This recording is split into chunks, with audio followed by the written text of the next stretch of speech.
Good morning class second. बच्चों, आज हम आपकी आराध्या बुक से पढ़ेंगे पाठ परोपकारी जीव, है ना। तो आप जल्दी से अपनी बुक निकालिए और ओपन करिए पेज नंबर 43 हम लोग पढ़ेंगे परोपकारी जीव। ये बहुत ही अच्छी कहानी है ना बच्चों।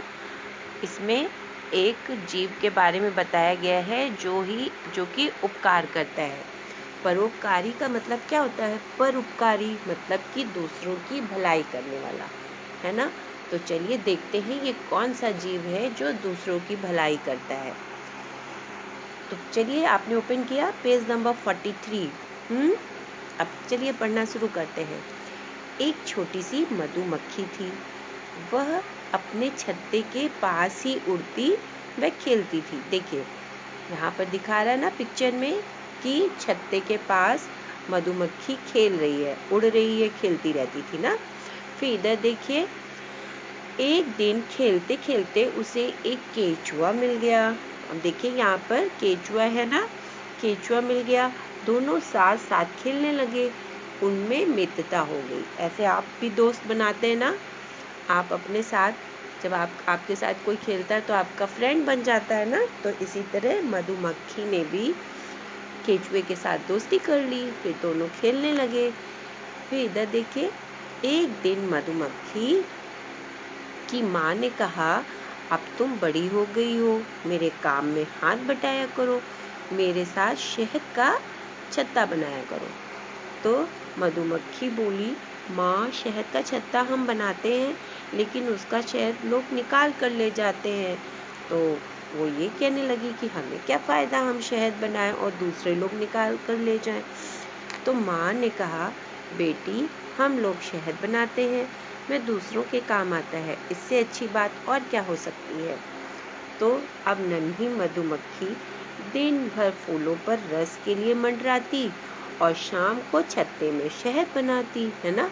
दिन भर वो फूलों पर से वो लाती थी, है ना, रस, फूलों का रस लाती थी और उसी से शाम को छत्ते में शहद बनाती थी। उसे खेलने का भी समय नहीं मिलता। बच्चों देखिए, उसे खेलने का भी समय नहीं मिलता था। और आपको तो बहुत समय मिल जाता है ना खेलने का। तो देखिए, फिर उसने अपनी माँ की बात मान ली ना, और तुरंत माँ का कहा करने लगी। एक दिन, चलिए पेज टर्न करिए। एक दिन केचुआ बोला, नन्ही मधुमक्खी, अब तुम खेलने क्यों नहीं आती? तो मधुमक्खी बोली, माँ ने मुझे परोपकार करना सिखा दिया है। परोपकार समझते हैं ना, परोपकार, दूसरों की भलाई करना। अब मैं उसके साथ दिन भर काम करती हूँ और फूलों के रस से शहद बनाती हूँ। यह शहद लोगों के काम आता है। अब केचुआ जो था वो चिंता में पड़ गया। वह कैसे परोपकार करे, कैसे किसी के काम आए। उसे तो बस यही आता है, दिन रात मिट्टी खाना, जब पेट भर जाए तो मिट्टी बाहर निकाल देना, दिन भर बिल में पड़े हुए आराम करना। एक दिन किसान, वो यही सोचता रह गया ना। एक दिन किसान अपने खेत में अनाज बोने आया। देखिए, किसान हाथ में टोकरी लिया है ना, उसमें बीज है। तो वह अपने खेत में अनाज बोने आया। केचुआ उसी खेत में रहता था। केचुआ आपने देखा है बच्चों, खेत में रहता है ना, बारिश में निकल आता है बाहर। तो केचुआ उसी खेत में रहता था। उसके अनेक परिवार भी वहीं रहते थे। तो किसान ने बीज का थैला मेड़ के किनारे रखा। जो खेत का जो मेड़ होता है, उसी के किनारे रख दिया और खेत में बीज बोने लगा। फिर क्या हुआ? आधे खेत, फिर पेज इधर देखिए 45 पेज पे देखिए, आधे खेत में बीज बोकर वह थकान मिटाने के लिए पेड़ के नीचे बैठ गया। जब थक गया तो पेड़ के नीचे देखिए टोकरी रख करके बैठ गया है। केचुए ने किसान को फुर्सत में देखा तो उसके पास जाकर रोते हुए बोला, किसान बाबा, मेरी एक कठिनाई है, क्या आप उसका हल निकालेंगे? तो किसान ने केचुए की ओर देखा और बोला, हाँ हाँ, कहो क्या बात है। केचुआ बोला, मेरी मित्र मधुमक्खी है, वह दिन भर मनुष्यों के लिए शहद बनाती है, पर मैं किसी काम नहीं आता। बताइए, मैं मधुमक्खी की तरह कैसे परोपकारी बन सकता हूँ? तो केचुए की बात सुनकर किसान बहुत खुश हो गया और बोला, कौन कहता है कि तुम परोपकार नहीं करते? तुम तो परोपकार करते ही रहते हो। तो केचुआ बोला, वह कैसे? केचुए ने प्रसन्न होकर पूछा।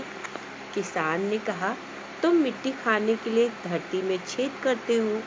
इससे पौधों की जड़ों को हवा मिलती है। जो मिट्टी तुम पेड़ से बाहर निकालते हो, वह पौधों के लिए खाद का काम करती है।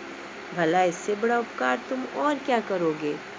यह सुनकर केचुआ प्रसन्न हो गया।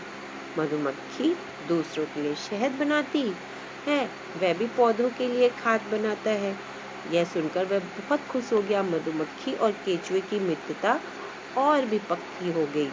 वे समय मिलने पर अब भी खेलते हैं, अपना परोपकार भी करते हैं और खेलने का भी समय उन्हें मिल जाता है ना बच्चों? इसी तरह आपको भी अपनी पढ़ाई करनी है और फिर बाद में खेलना है। क्यों? इससे पता चला ना कि ये देखिए, ये जो जीव है कितना परोपकार करते हैं, दूसरों की भलाई में लगे रहते हैं ना, मधुमक्खी और केचुआ। तो बच्चों, आज ये आपने कहानी पढ़ी, तो आपको मुझे ये भी बताना है, लिखना है आपको कि और कौन-कौन से परोपकारी जीव हैं, बताना होगा ये।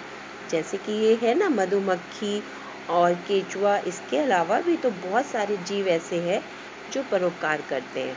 तो आप ढूंढिए और मुझे बताइएगा लिख करके। और बच्चों, अगर आपको कोई प्रॉब्लम आती है तो आपके जो उसमें वहाँ पर है ना थ्योरी वाला, तो उसमें आप लिख सकते हैं कुछ भी अपनी प्रॉब्लम्स। ठीक है बच्चों? तो मैं उसमें सर्च करके देख लूँगी आपको क्या प्रॉब्लम है ना? तो मैं उसका रिप्लाई दूँगी। ओके? ओके। तो आप जल्दी से आप ये देखिएगा कि कौन-कौन और से जीव हैं जो परोपकार करते हैं। फिर हम लोग नेक्स्ट चैप्टर पढ़ेंगे, गाँव की सैर। Okay? So have a nice day बच्चों।